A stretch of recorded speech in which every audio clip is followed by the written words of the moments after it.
हे परमात्मा, हे भागवत स्वरूप भगवान, हे प्रभु,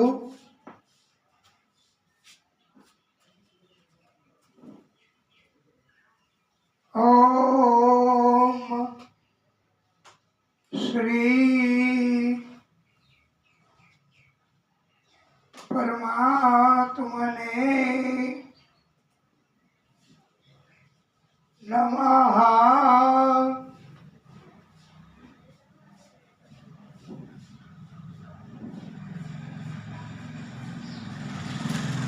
ओम श्री परमात्मने नमः।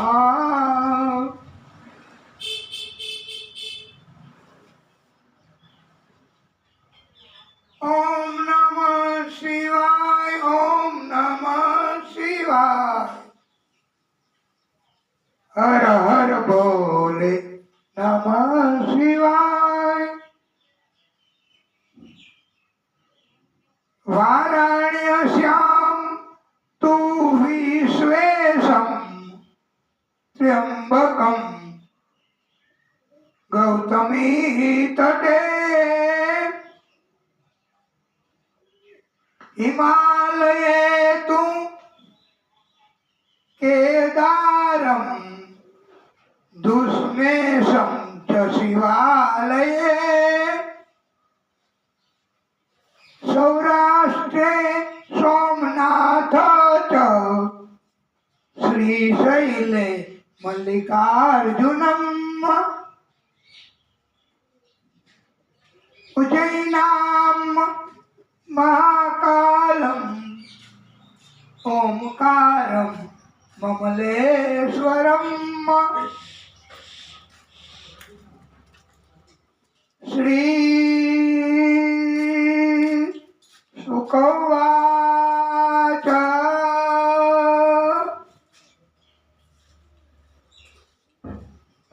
यत्फलं नास्ति तपसा न योगेन समाधिता तत्फलं लभते सम्यक् कलो केशव कीर्तनात्। આ બહુ મહત્વનો શ્લોક વાલા ભક્તો, જે ફળ તપથી, યોગથી, સમાધિથી પણ નથી મળી શકતું, અતિ મુશ્કેલ છે, દુર્લભ છે, એવું ફળ સમ્યક, સમ્યક એટલે મન બુદ્ધિપૂર્વક એક ચિત્તથી હે કેશવ ભાગવતજીની કથા શ્રવણ પઠન આયોજન કરવાથી મળી જાય છે। આ મહત્વ છે ભાગવતનું વાલા ભક્તો। કથા સાંભળવાથી, કથા કહેવાથી, કથાનું આયોજન કરી આપવાથી બોલો યોગ વર્ષો સુધી કરો, સમાધિ વર્ષો સુધી લગાવી દો તોય અતિ દુર્લભ છે એવું ફળ આ મન બુદ્ધિપૂર્વક એક ચિત્તથી ભાગવતજીની કથાથી મળે છે। હવે તો સમજાય ને કે આ ભાગવતનું કેટલું મહત્વ છે, કે હજી નહીં तो और भी सुनो मेरे भाई बहन। नित्यं भागवतं यस्तु पुराणं पठते नरः प्रत्यक्षरं भवेत् तस्य कपिलादानं च फलम्। अर्थात जे मनुष्य दररोज प्रतिदिन ભાગવતજીનો એક શ્લોકનો 18,000 શ્લોક છે ને, એમાંથી એક શ્લોક પણ ભાગવતજીનો દરરોજ આ પઠન કરે, સંભળાવે, સાંભળે, એ મનુષ્યને કપિલા દાન એટલે એક દિવ્ય એવી ગાય, એનું દાન કરવાનું પુણ્ય પ્રાપ્ત થાય છે. અને हमारे मन की बात तो आपको हम नहीं कह सकते. मन की बात ये है કે આપણે બધાએ નક્કી કર્યું છે કે નિત્યમ ભાગવતમ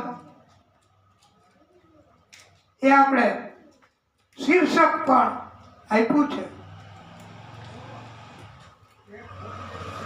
અને દરરોજ ભાગવત કેવું તમારે સાંભળવું. ભલે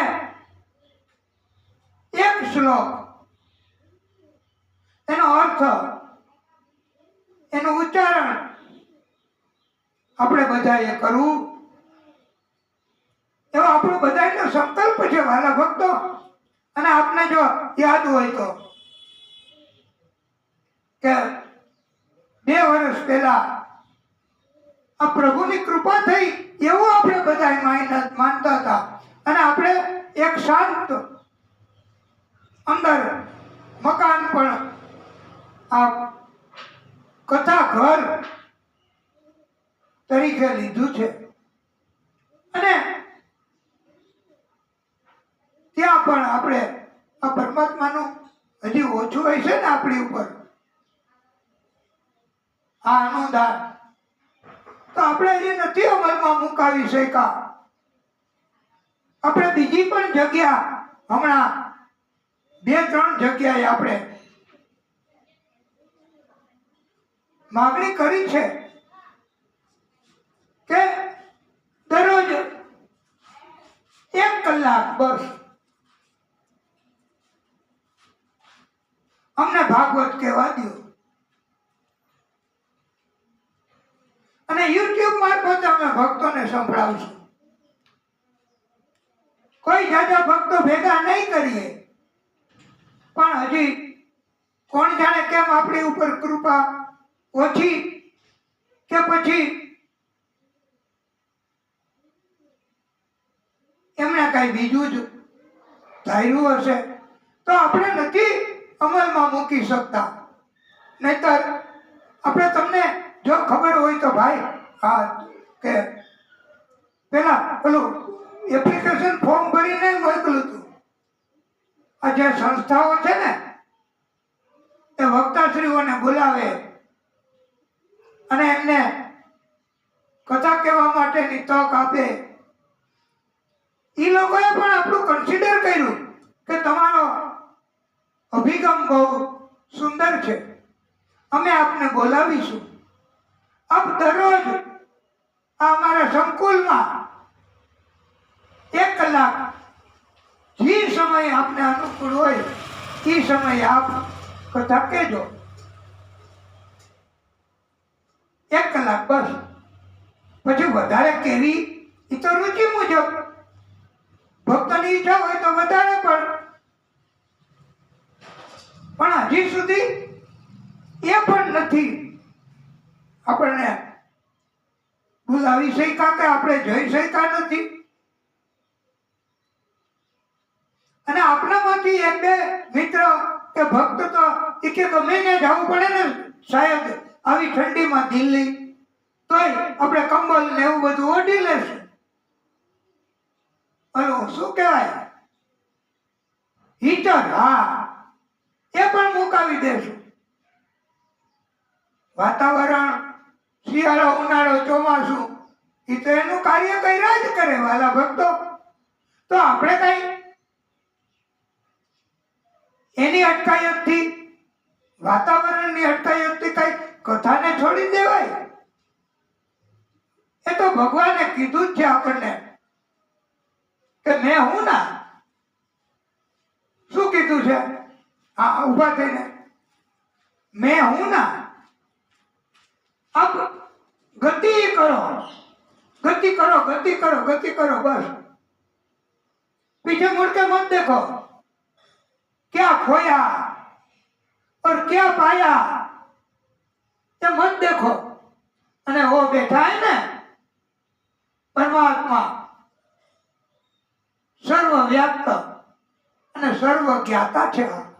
આ ભાગવતની શક્તિ ભાઈ બધી જગ્યાએ વ્યાપ્ત છે। હા, તમે કહેશો કે દૂધ એનાથી દૂધમાં ઘી છે જ, પણ એને મેળવવું પડે, એના ઉપર પ્રક્રિયા પ્રોસેસ કરવી પડે। દૂધમાંથી મક્ખન, મક્ખનમાંથી ઘી, આ બધું કરવું પડે। એટલે એમ કહેવામાં આવ્યું છે આ ભાગવત વિશે કે પરમાત્મા શ્રી હરિ આદિ શક્તિ હરિ વ્યાપક સર્વત્ર સમાના પ્રેમ તે પ્રગટ વહી મેં જાના।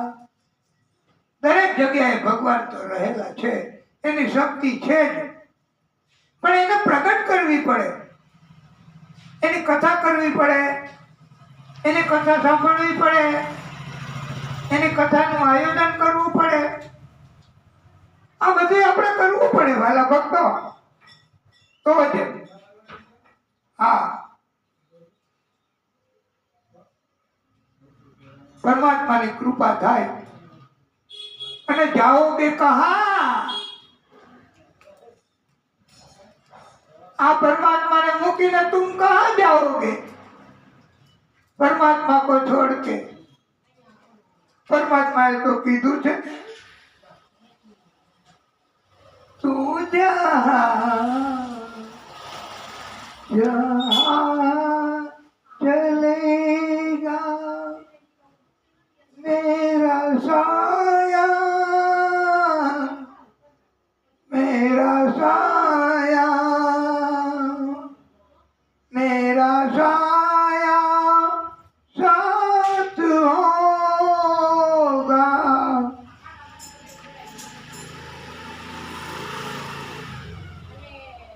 અને એવું કહેવામાં આવ્યું છે વાલા ભક્તો, આ ભાગવત ન યસ્ય તિષ્ઠતે શાસ્ત્રમ ગુરુહે ભાગવતમ કલૌ ન તસ્ય પુનરાવૃત્તિ અભ્યયાસાત કદાચન। જે મનુષ્ય પોતાના ઘરમાં આ ભાગવત એની પોથી, એનું પુસ્તક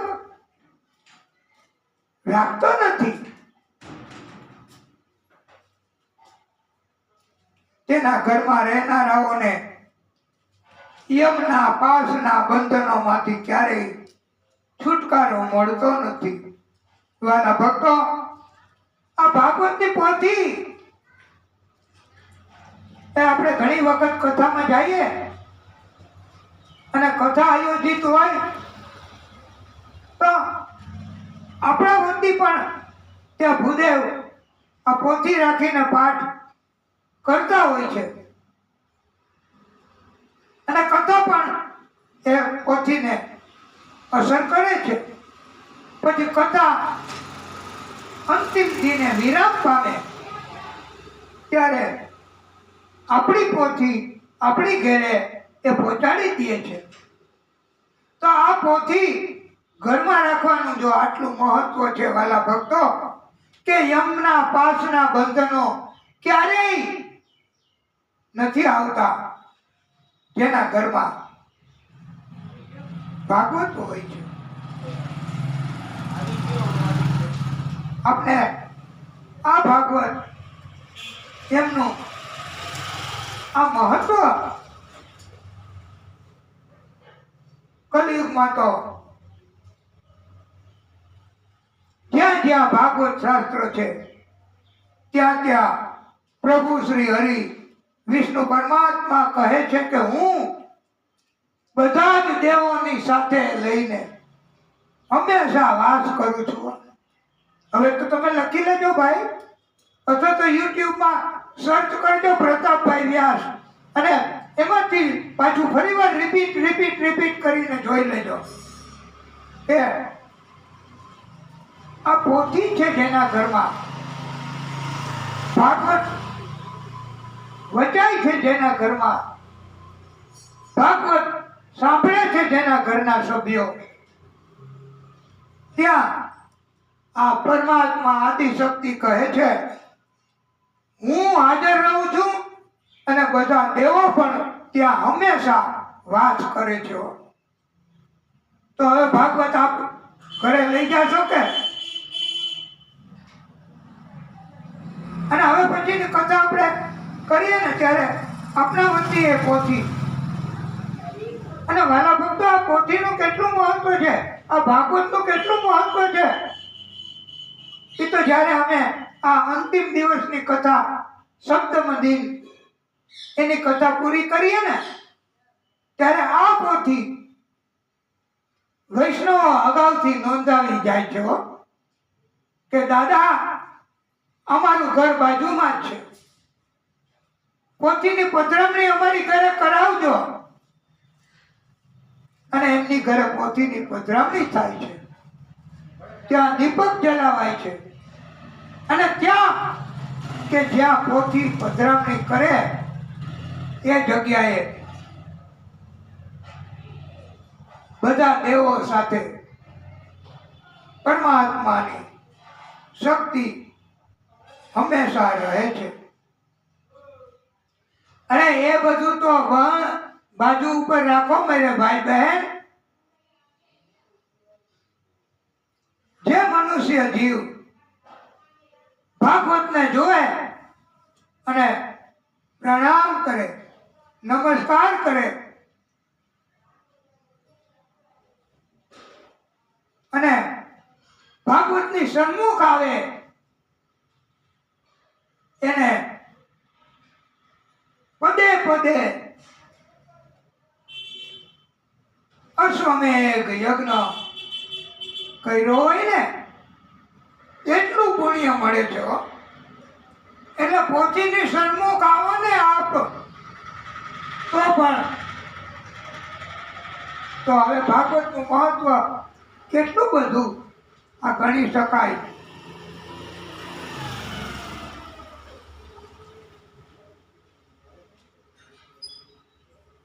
આ ભાગવત અને જ્યારે ભક્તો એના પ્રભુની કૃપા થાય ને સાંભળવાથી, અમે વક્તાઓ કથા કહેતા પણ અમારી ઉપર કૃપા થાય તો પછી તો ચેલેન્જ કરીને અમે બધાય ભક્તો અને આપ શ્રોતાઓ બધા પડકાર કરીને કહી શકે છે क्यों घबराऊं मैं, मेरा तो श्याम से नाता है, मेरी जीवन की गाड़ी श्याम चलाता है. क्यों घबराऊं मैं, मेरा तो श्याम से नाता है. जब जब मुझको पड़ती है दरकार, श्याम हमेशा रहता है तैयार. श्याम मतलब भागवत. श्याम ने मुझ पर किया बहुत उपकार, श्याम ही मेरे जीवन का आधार. अब वैष्णव तो एम ज किए जो हरदम ये मुझ पर अपना, हरदम ये मुझ पर अपना प्यार लुटाता है. क्यों घबराऊं मैं, मेरा तो श्याम से नाता है। આપણે આ સિદ્ધાંત એ ઘણા વર્ષો પહેલા પણ આ મૂવી ઉતારવા વાળા, ચલચિત્ર ઉતારવા વાળા એમણે અપનાવ્યો છે હો. અને એમણે રચના રજૂ કરી છે. કોઈ तूफानों से कह दो मिल गया साहिल मुझे आपकी नजरों ने समझा प्यार के काबिल मुझे। हे प्रभु, आपे મને કાબિલ સમજો છે, લાયક ગણ્યો છે, તો પછી મારે તુફાનથી સુધી પીવાનું? અને ચેલેન્જ કરીને ભક્ત કહે છે કે જાઓ तूफानों से कह दो कि मुझे साहिल मिल गया। साहिल એટલે એવો સફળ કે જહાજ તૂફાનમાં ફસાય ને તો એને બહાર કાઢી શકે, બચાવી શકે, એને સાહિલ કહેવાય છે.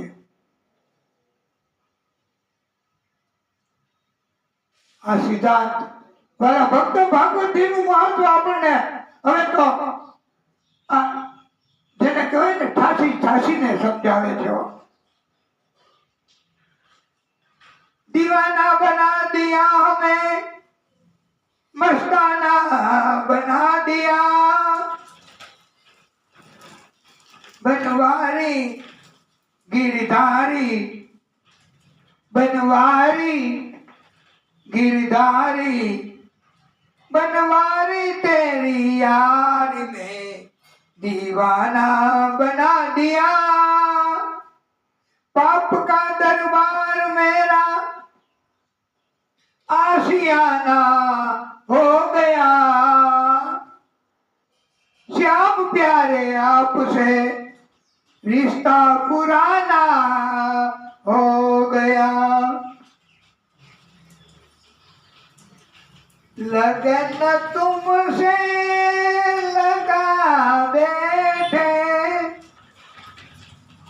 लगन तुमसे लगा बैठे, जो होगा देखा जाएगा,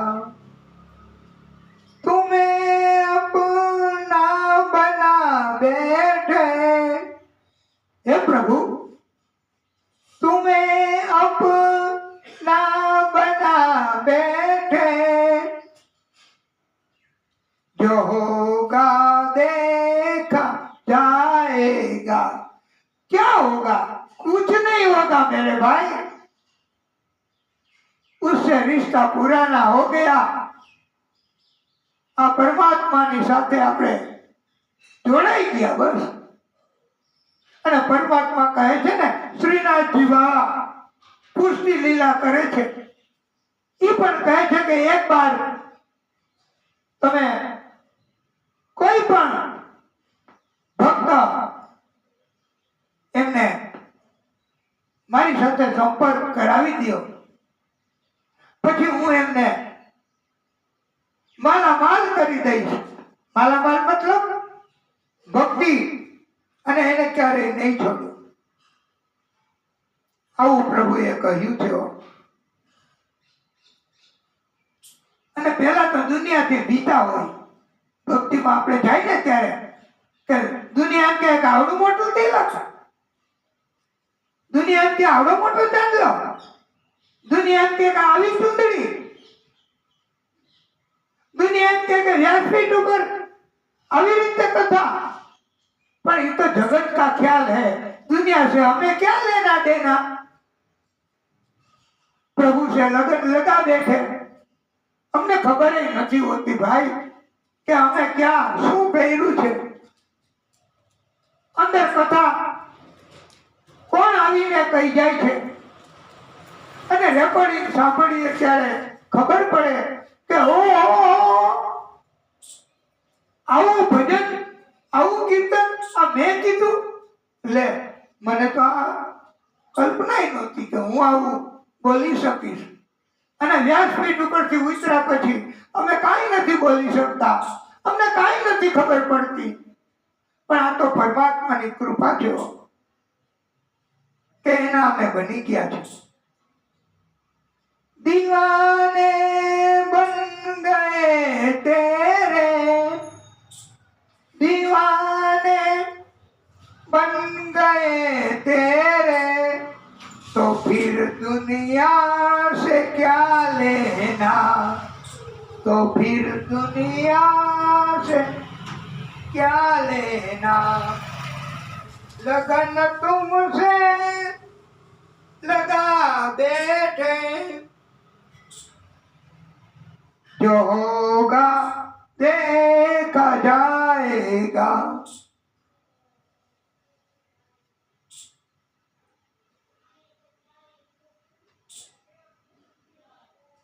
આ લોભી માણસો હોય ને, સંતોષ નથી. જેમ જેમ મળતું જાય, જેમ જેમ મળતું જાય, તેમ તેમ વધારે મેળવવાની ઈચ્છા અંદરથી જ જાગે હો. એને કહેવાય લોભ. લોભ એ ઘર કરી ગયો હોય છે જન્મથી આપણા બધાની અંદર. પણ આ ભાગવતજી માત્ર ને માત્ર ભાગવતની કથા, ભાગવત સ્વરૂપ ભગવાન એ જ આ લોભનો નાશ કરે છે. એવી આ ભાગવતની કથાનું મહત્વ છે. લોભનો નાશ થાય એટલે પછી સંતોષ આવે. ગોધન ગજધન બાજધન और रतन धन खान, जब आवे संतोष धन सब धन धूली समान. संतोष आवे એટલે પતી ગયું બસ. કે અમને ભાઈ ભક્તિ બહુ થઈ, અમે ભક્તિ કરીએ જ છીએ. અને જ્યાં હોય ને રસ્તા ઉપર ચાલતા ચાલતા હરિશરણમ હરિશરણમ હરિશરણમ શ્રી હરિશરણમ. બસ અમારે બીજું કઈ જોતું જ નથી. બસ આ સંતોષ એ જ અમારી મૂડી છે. બેંકમાં પૈસા તો બેંક વાળા ના પાડી દેશે કે દાદા આ તમારી સહી બરોબર નથી, આવો તો ધક્કો ખવડાવે ત્યાં છે. અને અરે ભાઈ ઘર ગુજર કરજો ને, आप हमको बेचते कि हमाराથી નો દર ગુજર થાય. લે હવે આ આખા બ્રહ્માંડ નો રચયિતા આ ભાગવત શક્તિ કે જેને हमको आपको सबको बनाया, तो वो हमारा बाप हमारा सब कुछ दर गुजर करता है. तो तुम इतना नहीं कर सकते, तो ये तो तुम्हारा घमंड हो गया मेरे साहब. અને અમને કોક કઈક ખીજાય, અમને કોક કઈક ઠપકો આપે કે તમે આ દાદાને કેમ મદદ કરી બેંકના અધિકારી થઈને. અરે ભાઈ લોકોથી ક્યાં ડરના? कुछ तो लोग कहेंगे, लोगों का काम है कहना, छोड़ो बेकार की बातों में कहीं बीत न जाए रहना. रहना એટલે જિંદગી. લોકો અમને આમ કહેશે, લોકો આવી વાતો કરશે, લોકો આવી टीका करसे. अरे लोगों का काम तो कहने का है ही. तुम अच्छा करो बुरा करो, जो भी करो कुछ भी करो, तो लोग उसमें से बुराई निकाल लेंगे और उसका प्रसारण भी करेंगे. टीका करो भागवत ना मानसों पर केवी केवी टीकाओ करे. केवू केवू लखे कि तुम क्या एक्सपर्ट हो गए हो, तुमने भागवत को पाया, तुमने भागवत की भक्ति की, तो ज्ञान वो भक्ति नहीं है मेरे भाई। कथा में आएगा कि उद्धव को बहुत घमंड था मेरे ज्ञान का, तो परमात्मा ने उसका ज्ञान का घमंड भी तोड़ दिया। भागवत सब कोई का भ्रम, सबको अपने अपने स्टेटस, अपने अपने दर्जे का अभिमान लग गया है मेरे भाई दुनिया में। तो क्या करे? आ भागवत આપણે બધાનું અભિમાન દૂર કરે છે। આખા જગતમાં બ્રહ્માંડમાં એવી કોઈ દવા, એવી કોઈ શક્તિ નથી કે જે આપણા અભિમાનનો નાશ કરે। એ તો આ ભાગવત જ, એટલે એનું મહત્વ આ ભાગવતનું બહુ છે। અને એક બાત આપકો બતા દે, बहुत महत्व की बात कि भागवत ए स्वर्गे सत्य जो कैलास है वैकुंठे न सत्यम रस अतः पिबंतु सद्भाग्या मामा मुंचत करीचित। आ भागवत की कथा, आ भागवत स्वर्ग लोक में, सत्य लोक में, कैलाश के वैकुंठ में क्या नहीं हो। हाँ, आ दिव्य ने महत्व की कथा आ मात्र पृथ्वी लोक में है। अहिया अने ई पर वाला भक्तो मनुष्य माटे जो અહીંયા આપણે કથા ચાલુ છે, તમે લોકો સાંભળો છો। પિન ડ્રોપ સાયલેન્ટ थी, કેવી શાંતિ थी। અને કોઈ કૂતા आ जाए और बैठ जाए कथा में, कोई बोले भी नहीं कूता, किसी को कुछ करे भी नहीं और बैठ जाए, तो આપણે એને બેસવા દેશું? આ મનુષ્યો માટે જ છે કથા ભાઈ। અને આને તમે उल्टी रीते बोलो, जे रीते अदालत में नहीं वकीलों बधा बोलता कहता, उल्टी रीते के जे कथा नहीं ग्रहण करता, जेने कथा में रस नहीं, जेने कथा में रुचि नहीं,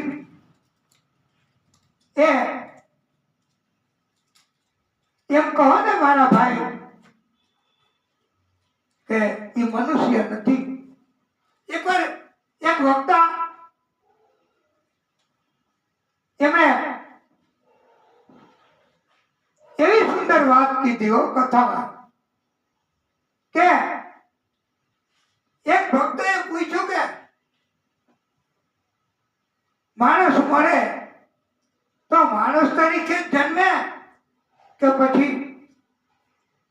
तो ये वक्ता के मैं एवो जवाब दीधो, ये वक्ता हम बहुत विद्वान है, जो के कोई बहुत विद्वान होय ई परमात्मा सिवाय कोई नक्की न करी सके। अमे विद्वान, तमे विद्वान, सब विद्वान। जेवी रीते अदालतनो कायदो, अदालतनो नियम एवो छे के कोई वकील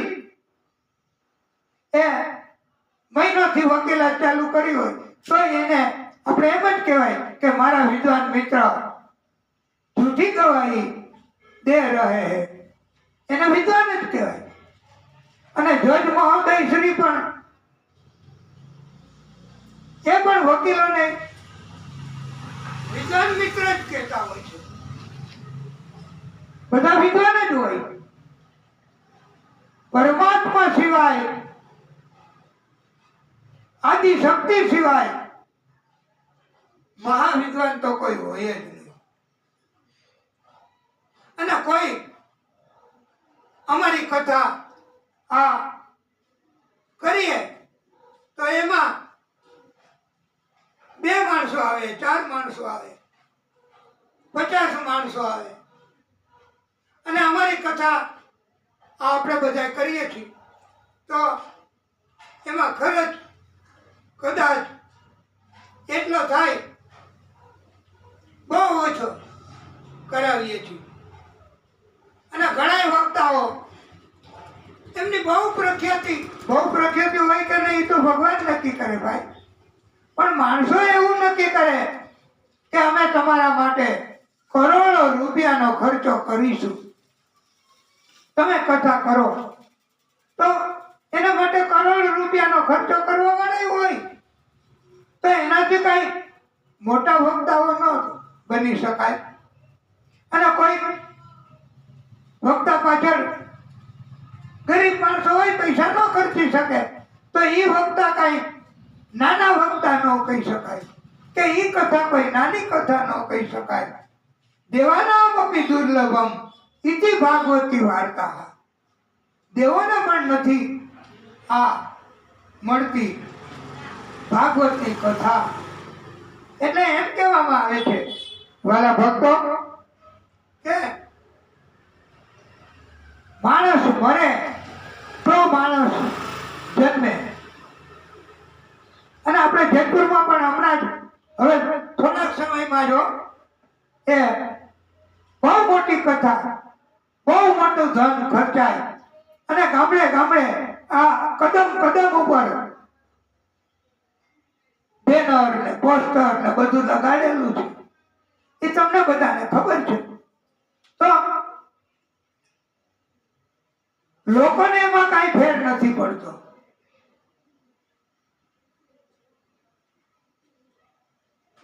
લોકો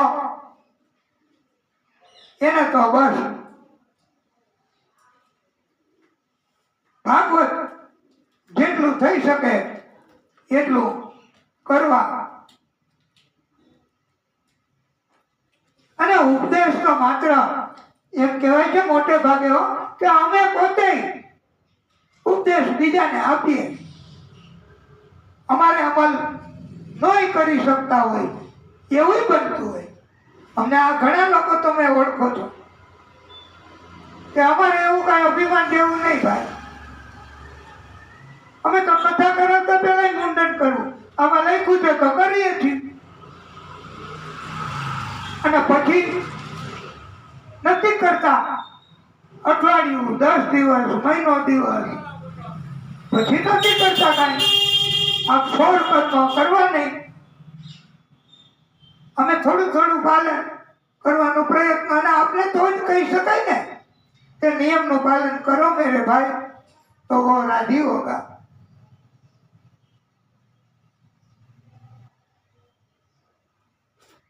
વિદ્વાનો ભેગા થયા હતા, ધર્મસભા ચાલુ હતી. દેવર્ષિ નારદ પધાર્યા. નારાયણ નારાયણ નારાયણ. શંકાદિક ઋષિઓ એમણે બધાય વતી પ્રશ્ન પૂછ્યો. હે નારદ, કથમ દિન મુખા, આપની ઉદાસીનતાનું કારણ શું? આપનું મોઢું કેમ એવું પેલું બાકસનું ખોખું પગે કચડાઈને પછી કેવું થઈ જાય એવું ભાંગી ગયેલા બાકસના ખોખા જેવું આપનું મોઢું આવું કા? ત્યારે નારદ એમને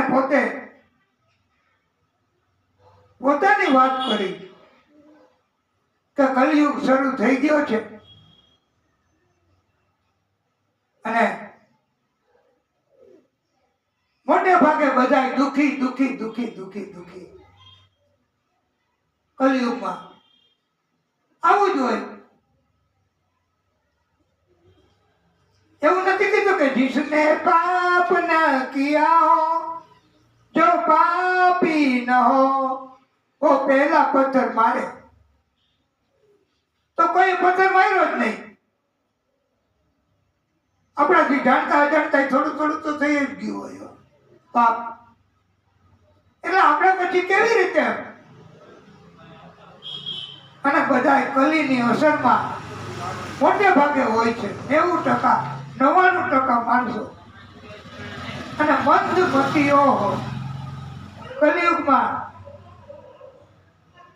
મોટે ભાગે મંદ બુદ્ધિના થઈ ગયા હોય અને ચીડિયા થઈ ગયા હોય મનુષ્ય બધા એવા કે બોલાવ્યા ન થાય.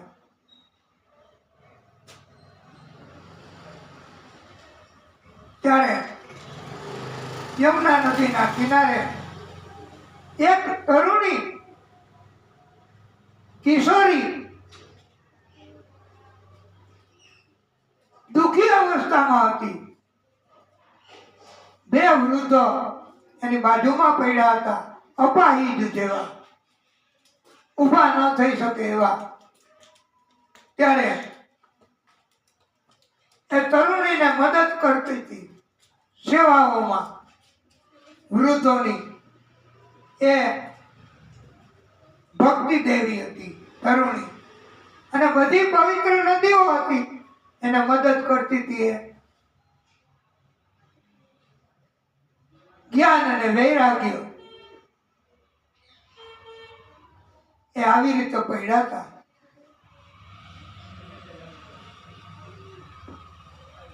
સ્ત્રીઓ એમણે મને કહ્યું, ભો સાધુમ ક્ષણમતિષ્ઠ મત ચિંતામપી વિનશ્યતિ દર્શનમ તવ લોકસ્ય સર્વથા ગહરમ પરમ.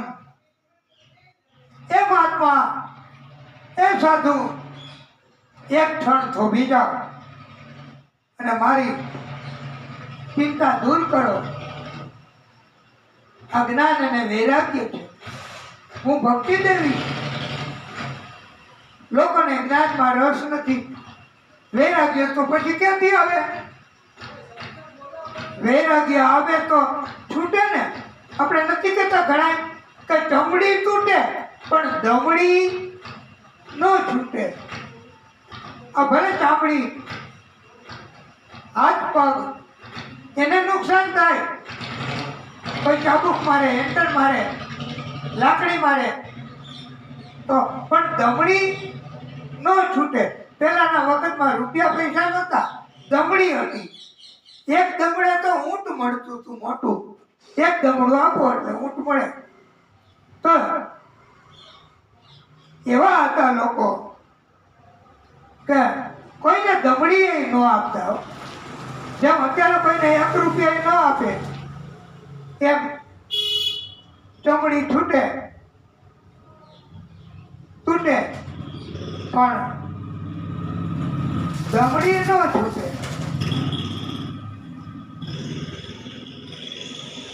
કલયુગ છે ને, કલયુગની અસર છે. અને ભક્તિ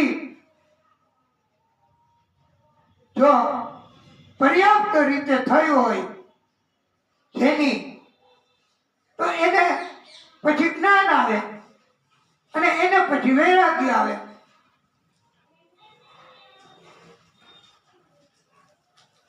નારદજીએ કહ્યું તો હું હમણાં એને ઊભા કરી દઉં. નારદજી કહે, મેં એના કાનમાં વેદોના મંત્રો કહ્યા. એ તો ઊભા થઈ ગયા, પાછા પડી ગયા. હવે આવી દશા જ્યારે ભાગવત વેદ એનું પઠન, એનું શ્રવણ ન હતા તો એની દશા આવી જ થઈ જાય છે વાલા ભક્તો. અને જ્યારે જ્યારે પછી આકાશવાણી થઈ કે તમે સત્સંગ કરો, સત્કર્મ કરો, એટલે નારદજીએ કહ્યું કે સત્સંગ કોને કહેવાય? મેં બધાને પૂછ્યું પણ મને કોઈ કહી શક્યા નહીં, સમજાવી ન શક્યા કે સત્સંગ કોને કહેવાય. પણ એવામાં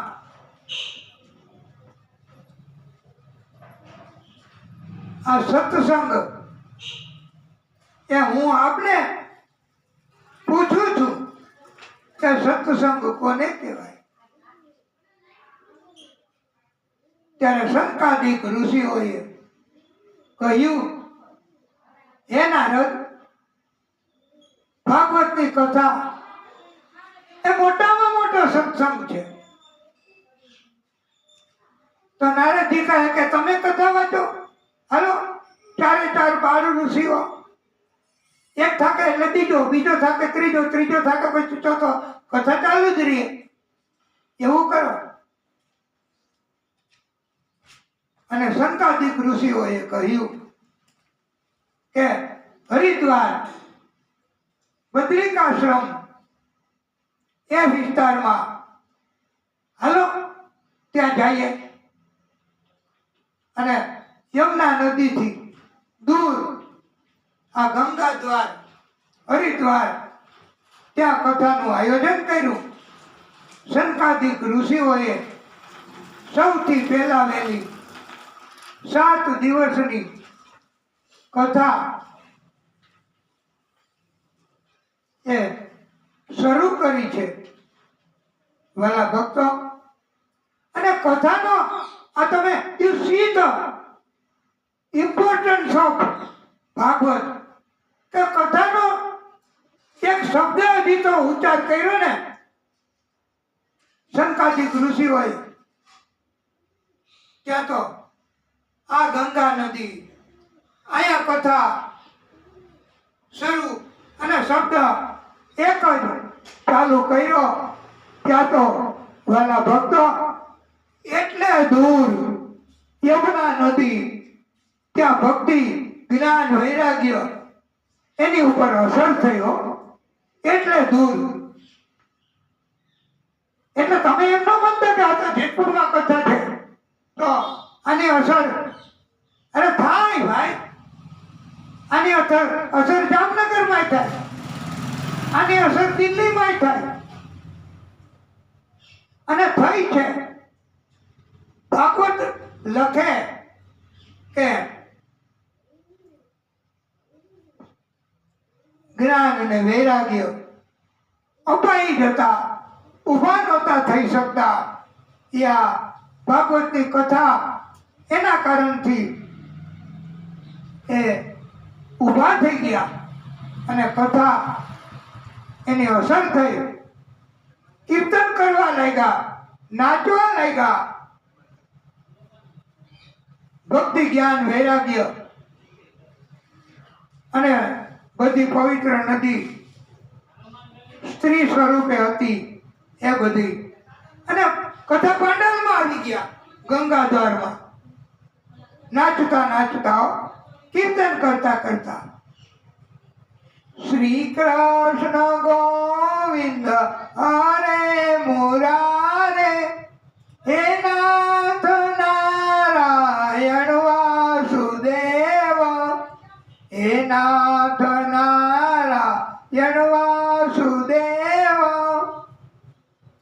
એવં નગા શ્રવણો રુધર્મે પ્રકાશ્યમાને ऋषिभिः सभायाम् आश्चर्यमेकं सम्भूतदानीं तदुच्यते संशृणु शौनकत्वम्. भक्तिसुतौ तौ तरुणौ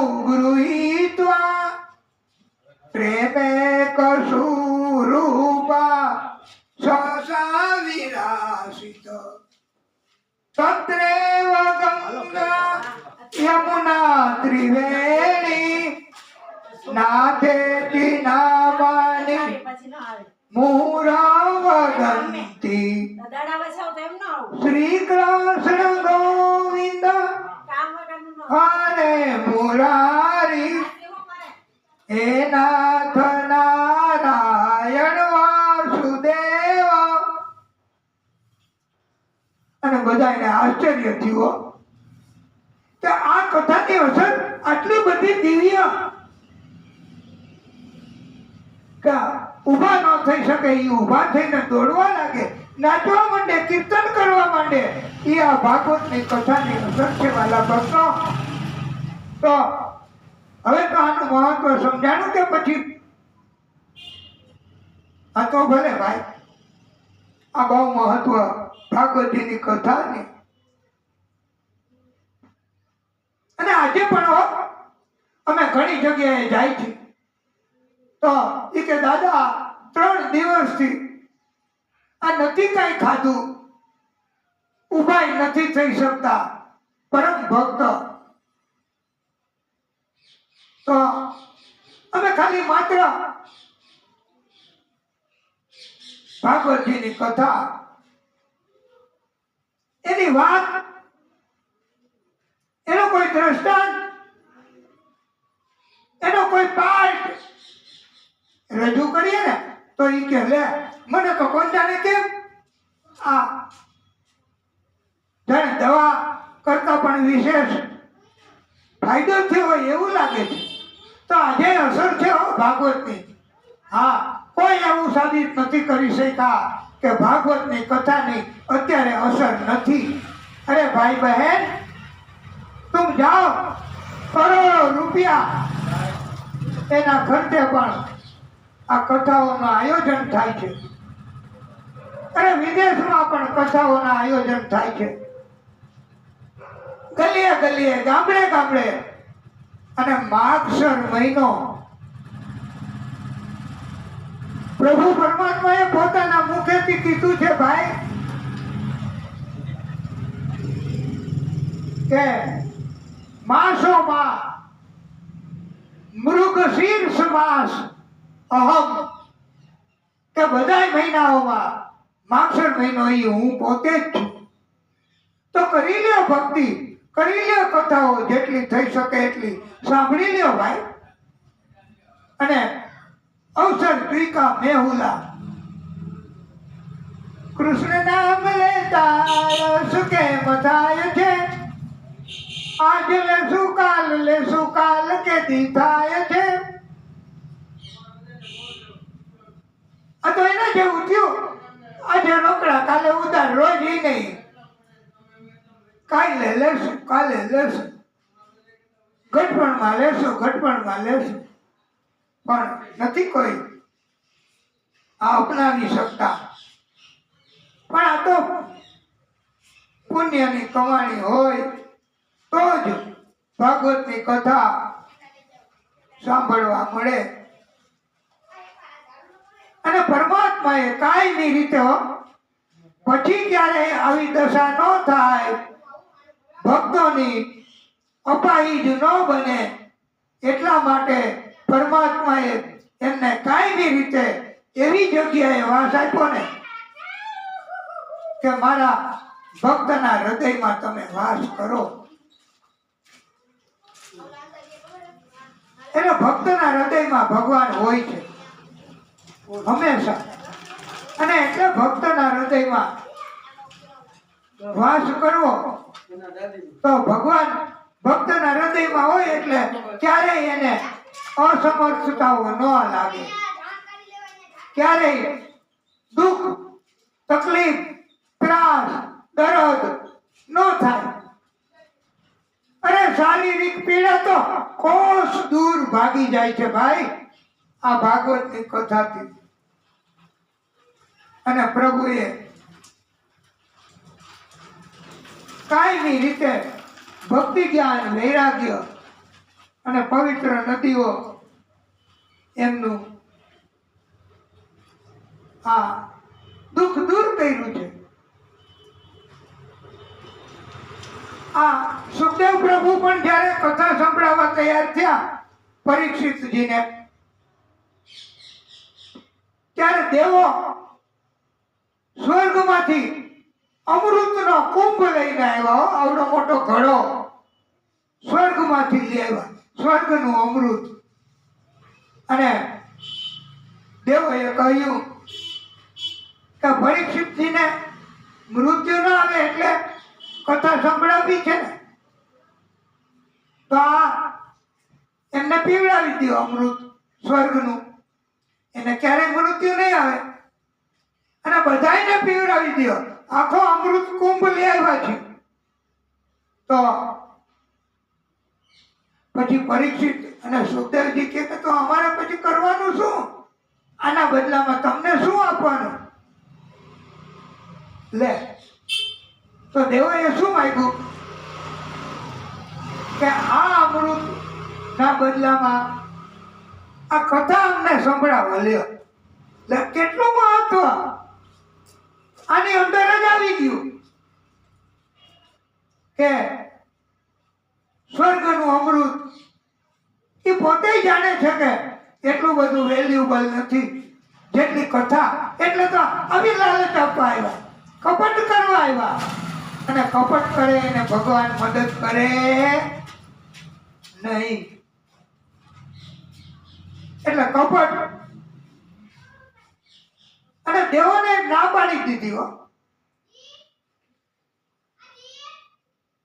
ભગવાન આ ભાગવત એ કપટી લોકોને નથી મળતું, એને ગેરલાયક ઠરાવ્યા છે. અતિ હરિ કૃપા જાહી પર હોય, बड़े भाग हमारे मानुष तन पावा. मारा अपना बधाईना भाग्य केवा કે મનુષ્યનું શરીર મળ્યું, આપણને કથા સાંભળવાની આ તક મળી. कुत्ता बिल्ली बन गए होते तो क्या कथा सुनाई सकती? कथा में कोई आने नहीं देंगे. અને પદ્મ પુરાણમાં 6 અધ્યાયમાં આ ભાગવતજીનું મૂલ્ય સમજાવ્યું છે.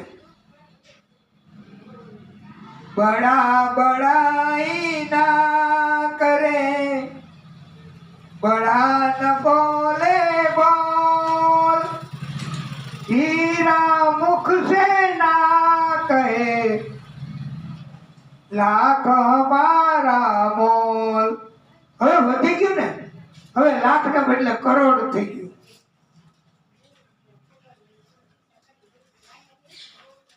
તો આપણે બધા ભગવાનને રાજી કરવા તો તૈયાર થઈ જાવ તમે અને બોલો જય જય રાધા રમણ હરિ બોલ, જય જય રાધા રમણ હરિ બોલ, જય જય રાધા રમણ હરિ બોલ, जय जय राधा रमण हरि बोल. तू है मौन मेरा, मैं दीवाना तेरा, मेरी बिगड़ी बनाना तेरा काम है. कौन सी कष्टी मैंने तेरे नाम पे,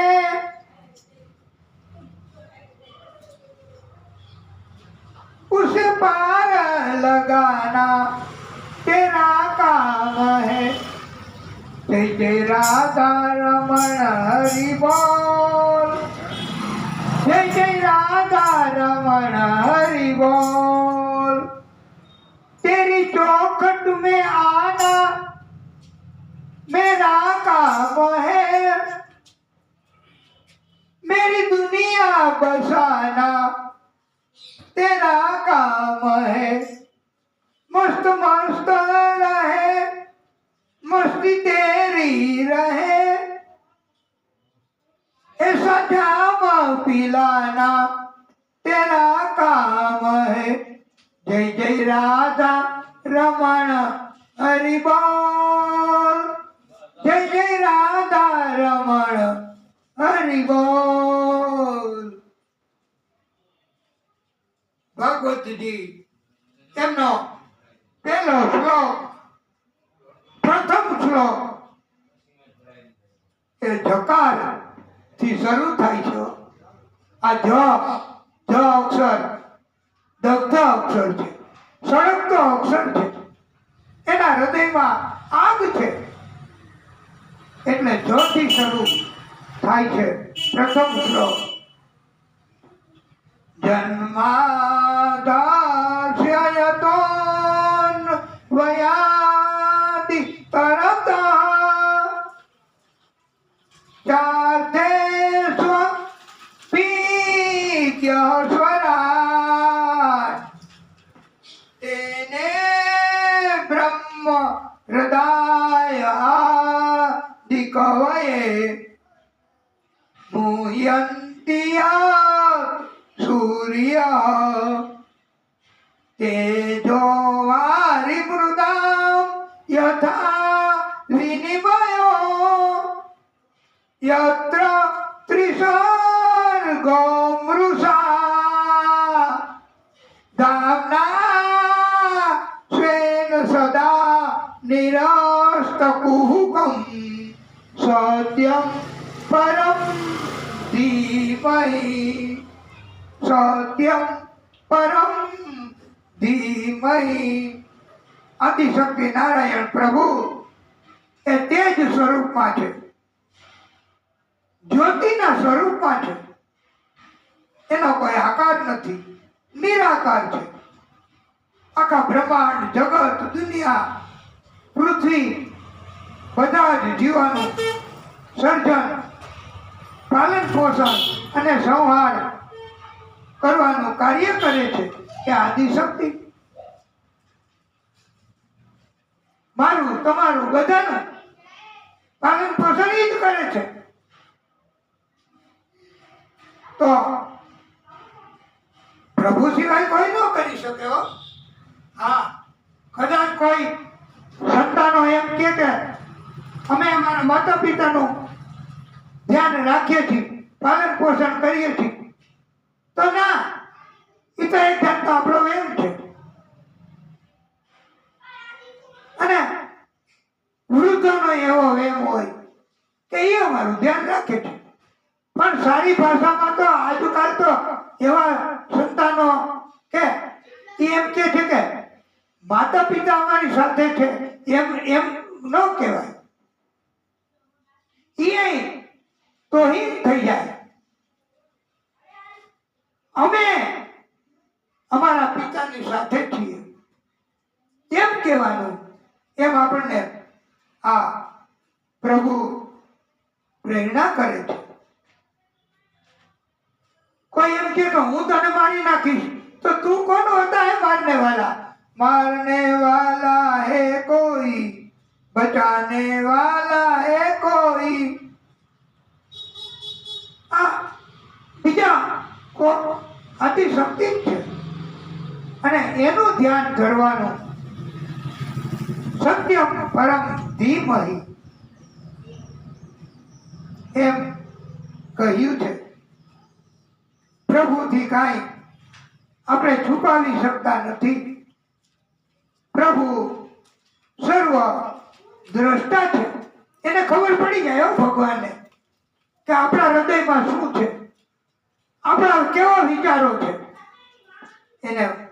અને આખા બ્રહ્માંડમાં ચતુશ્લોકી ભાગવત એ વાલા ભક્તો, બ્રહ્માએ પરમ કૃપા કરી નારદજીના હૃદયમાં ભાગવત પ્રગટ કર્યું છે. નારદજીએ કૃપા કરીને વેદ વ્યાસજીના હૃદયમાં આ ભાગવત પ્રગટ કર્યું અને વેદ વ્યાસજીએ ગણેશજી મારફતે 4 માંથી 18,000 શ્લોકની રચના કરી એનો વિસ્તાર કર્યો છે આ ભાગવતનો. અને સરળ કર્યું છે, તો પણ આજે બહુ અઘરું છે, ગુહ્ય છે. ભાગવત સમજવું મુશ્કેલ છે. અને બધાને આપણને બધાને વેમમાં રાખે, ભ્રમમાં રાખે છે. એ કોણ? પ્રભુની માયા. એટલે આપણને અભિમાન, અને આપણે એટલે ન જોઈ શકીએ પ્રભુને, ન સમજી શકીએ ભક્તને. પડદો માયાનો. માયા એટલે શું? એકવાર ભક્તએ પૂછ્યું કે માયા એટલે ઈ જ કે જે છે એને છુપાવે. પ્રભુ ભગવાન છે આ જગતમાં તો એને છુપાવે છે, એના આડો પડદો રાખે છે, એ માયા. અને જે નથી એને બતાવે, એ માયા છે. વાસ્તવમાં જળ, પર્વત, માટી, જમીન આવું કઈ છે જ નહીં, તોય આપણને દેખાય છે, એ માયા બતાવે છે. એટલે આ જ્યોત પ્રકાશ સ્વરૂપમાં, સત્ય સ્વરૂપમાં પરમાત્મા પરમ કૃપા કરે છે આપણી બધા ઉપર, અને ભક્તો ઉપર તો પહેલા જ. ભાગવત ગીતા 7મો અધ્યાય તમે જુઓ, 24મો શ્લોક. એમાં જ્ઞાન થશે કે જે ભક્ત મનુષ્ય પ્રભુની શક્તિ, પ્રભુનું સ્વરૂપ, પ્રભુનું કાર્ય, પ્રભુની લીલા એને નથી ઓળખતા, એ અબુદ્ધિય, અજ્ઞાની છે, મૂર્ખ છે. પરમાત્મા આદિ નારાયણ પ્રભુ એ સતચિત આનંદ સ્વરૂપ છે. આ પરમાત્મા એ આદિ શક્તિ સત્ય સ્વરૂપે બિરાજમાન છે.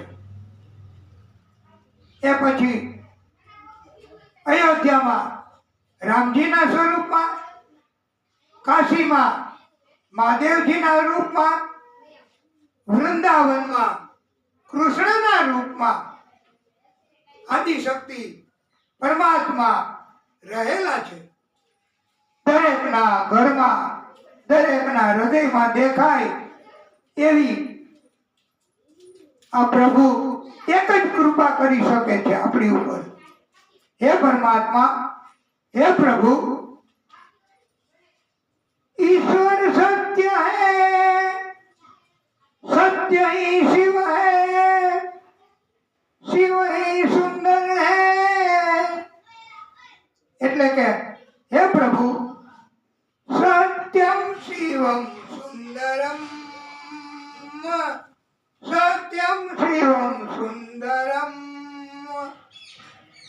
સુંદરમ સુંદરમ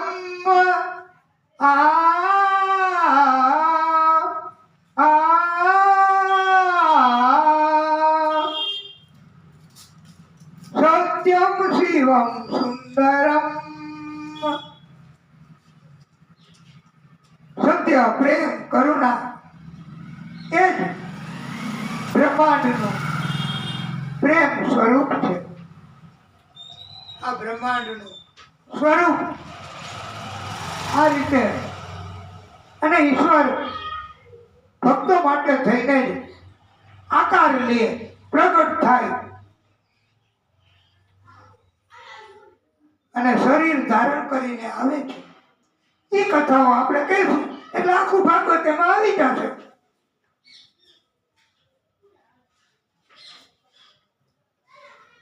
એને ભગવાન પ્રગટ થાય ને, પ્રાગટ્ય કરે ને કોઈ પણ સ્વરૂપે, તો એને હાડ માંસનું શરીર ન હોય, એ તો એમને જ કમ્પ્લીટ હોય છે.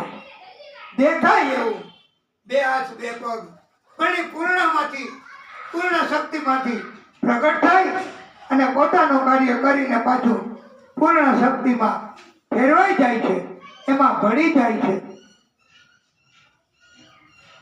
અને ભાગવત ગીતા 4થો અધ્યાય 14મો શ્લોક આપણને સમજાવે, નમામિ કર્માણિ લિપ્પંતિ નમે કર્મ ફલે સ્પૃહા ઇતિ મામોભિ જાનાતિ. પ્રભુ કહે છે કે મને મારું આચરણ કરવા વાળાને, મારા કર્મને જાણી શકે એ જ અધિકારી ભક્ત છે. પ્રભુ કહે છે કે મને કર્મના બંધનો નથી લાગતા, કારણ કે હું કોઈ કર્મ એમાં લેપાતા જ નથી ભગવાન. એટલે એને કર્મના બંધનો ન લાગે અને એને ફરી જન્મ લેવોય ન પડે. ભક્તના રક્ષણ માટે પ્રભુ અને ભક્ત એની ઈચ્છા માટે પ્રભુ એ કૃપા કરે છે. વાલા ભક્તો, આપણે કથાને ટૂંકો વિરામ આપીએ, પછી આગળની કથા કરીએ. બોલીએ ભાગવત સ્વરૂપ ભગવાન કી જય.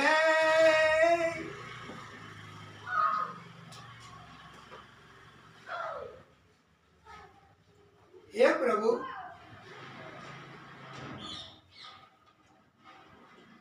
નમઃ શિવાય, ઓમ નમઃ શિવાય, હર હર બોલે નમઃ શિવાય.